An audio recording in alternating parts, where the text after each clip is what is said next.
was a very deep river. She had never liked boating or water, and since she was not much of a swimmer, fear ran over her. But she said nothing. They had glided along for perhaps half an hour when Josh said, "I think the current's getting faster." He called ahead, "How is it up there?" From far in the front came the voice of Kybus, very faint. "Be careful! Be careful!" "I don't like this." Wash's black face was tense, and his usual cheerful smile was gone. He clung to the sides of the boat. "Sure wish we could get out in the open." Reb, perhaps trying to lighten the situation, said, "You know what this is like?" "I know it's like something weird," Sarah said. "What's it like to you, Reb?" "Why, I went in one of them parks in Dallas, and they had a thing called the log ride. I got into that sucker and slid down all the way, and you know what? It was fun." Josh said, "I've been there too, and it was fun. But this is a little different." Suddenly he cried out, Look up there!" Sarah looked up and saw at once what he had seen. "The ceiling's getting lower," Josh said. Far ahead they heard a cry, and a cold chill ran down Sarah's back. Not only was the river beginning to boil, throwing forward the little boats at a speed that was terrifying, but was the ceiling closing in on them? Before, it had been high enough so that their torches barely illuminated it. But now she saw that it was only a few feet above their heads. "What if it plays out?" Reb asked suddenly. "What do we do then?" "Never happen," Josh said. But he was feeling queasy himself. Sarah wondered, was his stomach churning too? This closing in of the ceiling and the racing of the river were things he must have never counted on. But Josh said, "We'll be all right." Another cry came from far ahead. "Look out!"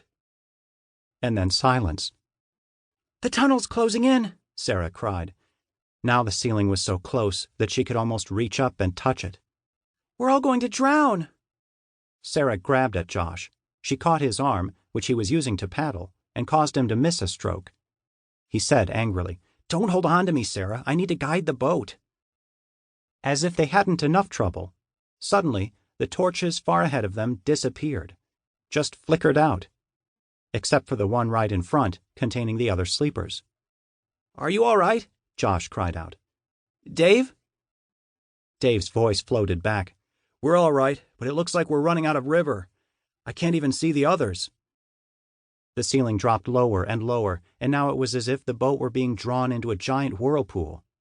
The water was white. Its roaring as it streamed over the rocks was almost deafening. The fury of the rushing water and the sensation of being closed in were terrifying.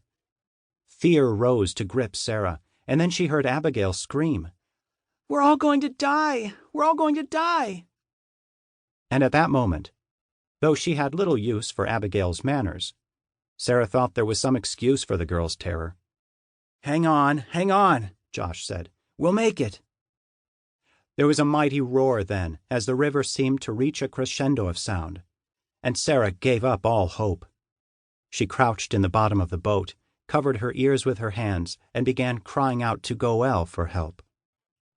And then, as if in answer to her cry, the roaring began to diminish.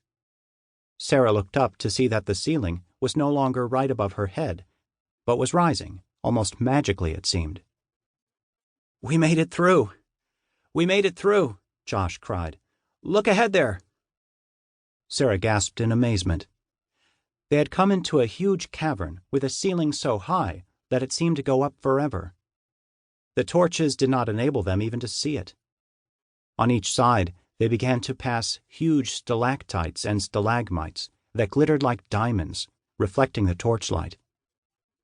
"We've come to a big cave," Sarah cried out. "Oh, Josh, there's a shore over there. Let's land on it quick." "I think that's a good idea," Josh called out. "Dave, see that shore?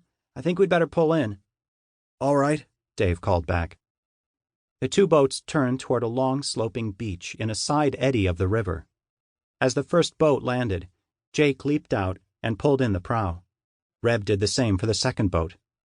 Soon, everyone was out on the sand, and Reb was lighting other torches so that they could see what sort of place they were in. "Why, it's like Mammoth Cave," Sarah said.